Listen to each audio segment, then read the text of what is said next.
રાજકોટના કુવાડવા રોડ પર જે લાદી પ્લોટ છે એમાં સદગુરુનગર 4 નંબરથી ઓળખાય છે.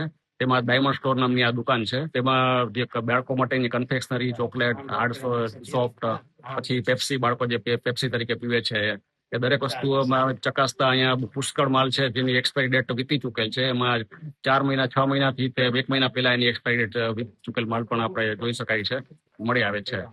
જી, તો આજે ચોકલેટ છે એની એક્સપાયરી ડેટ વહી ગઈ એટલે જે એમાં કેમિકલ રિએક્શન આવીને ડિકોમ્પોઝ થઈ ગયો હોય એ નુકસાન કરે. એ સિવાય જે પડતર ઘણા સમયથી હોય તો એમાં બેક્ટેરિયા, ફૂગ વગેરે ડેવલપ થયા હોય તો એ પણ આપણા શરીરમાં, બાળકોના શરીરમાં વધારે નુકસાન કરી જાય. તો બાળકોને ખાસ કરીને જે મા બાપ પૈસા છૂટા આપી દેતા હોય કે તને મનગમતી વસ્તુ લઈ આવો, તો જયારે બાળક ઘરે લઈ આવે ત્યારે બાળકો વાંચી નથી શકતા, પરંતુ મા બાપે એની ડેટ વગેરે ખાસ કરીને ચેક કરવી જોઈએ ત્યારે